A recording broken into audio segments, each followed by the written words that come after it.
Hello, everyone. So today we are going to be talking about the case of Sebastian Ochsenius. It is an unsolved case for over 10 years. He was just a teenager who was murdered for no reason. And I'm going to be completely honest with you, there's not much information, and the police have said the reason why. And we're going to get into that.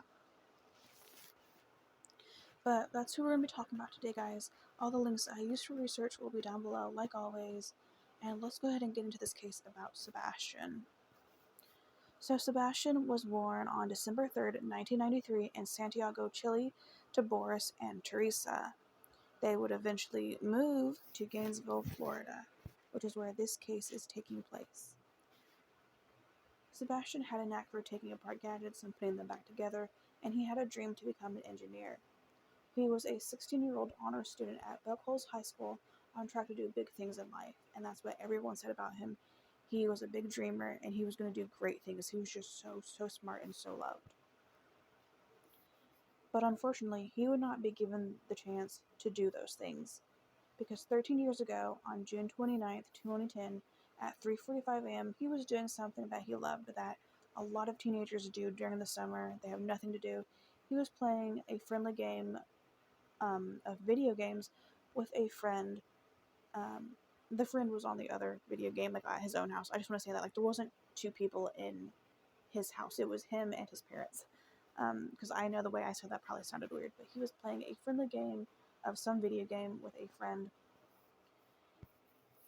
And that is when Sebastian briefly left to go to the kitchen, and while he was away, the friend he was playing with heard a struggle and gunshots, and that was Sebastian's life being taken from him. Those gunshots woke up Sebastian's parents, who were asleep in another room in the home. Within moments, they would find the body of their lifeless son. Police believed that he entered the kitchen at the wrong time and encountered an intruder who had slipped inside his home in the 4400 block of Northwest 32nd Avenue. Investigators said at the time that there didn't appear to be any forced entry, and all the doors in the house were locked, except the back door. All four family cars were also parked in the driveway, so it was clear that people were home. There were 4 shots in his head, leg, and chest. There were 4 shots altogether, and they were in his leg, head, chest. So I know the way I said that probably sounded weird, but he was shot 4 times.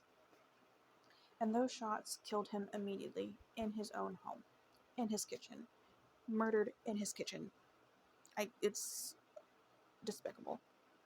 The shooter was gone before law enforcement responded only 4 minutes later, so they were just off the scene within 4 minutes. No arrests have been made in the case, and for at least the first 4 years, no suspects were ever identified. And I want to be very clear that they have never come out and said the names of the suspects or how many. Just that, at least for the first 4 years, there were none that have been identified. There was no movement in the case whatsoever. Officials from the Alachua County Sheriff's Office says they've gathered abundant evidence in the ongoing case, and they have made progress, some public, some not. Most of it is not, because there's really not a lot online about this case at all, except for what I'm telling you. But the thing is, they're facing barriers before they can even make an arrest. The sheriff's spokesperson, Art Forgy, said detectives believe they know who fired the shots and have identified the suspects, but they still need, quote, that needle in a haystack to place them in custody. So there's just like that one little thing that really makes a probable cause, that it's just that one little thing that they need to get that person behind bars to charge them, and they just cannot find it, but they believe they know who it is, and that has to be so frustrating, especially for the family, to know that there's someone out there that has been identified as their son's killer or killers, and they just can't get them because there's just not enough probable cause. So Art said he couldn't go as far as to say the invasion wasn't random, but detectives believe that the intruders did not expect to see Sebastian in the kitchen that night. So it wasn't quite random, but they also didn't expect to be in the kitchen and then encounter him.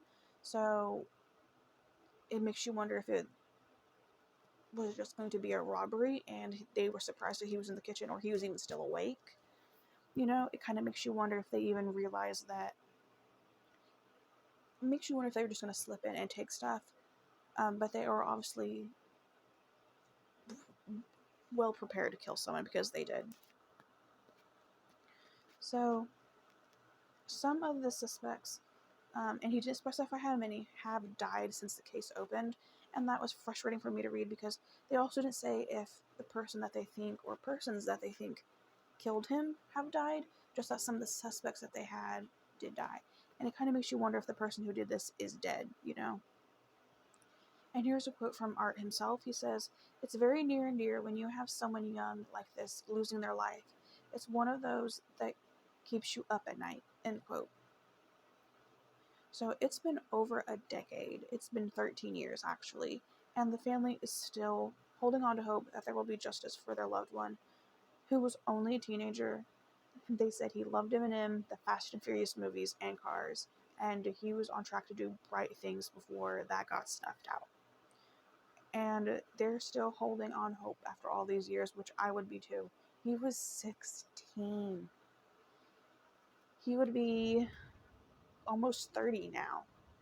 It's just wild to me that someone went into his house, whether to harm him or to commit a robbery, and they just took his life. And they just got away with it all these years. And the fact that there's a chance that they might not go away because police just can't seem to find that probable cause, oh, it is so irritating.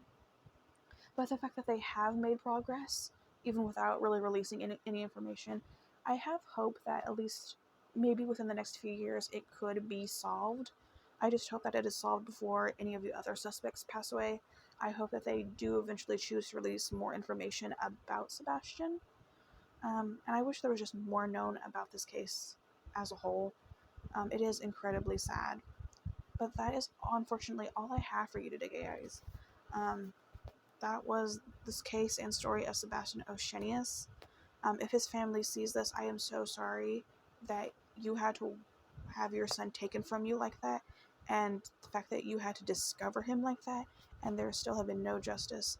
I can't comprehend the kind of pain you've been through, but I sincerely hope that that changes and you can find the justice that you deserve.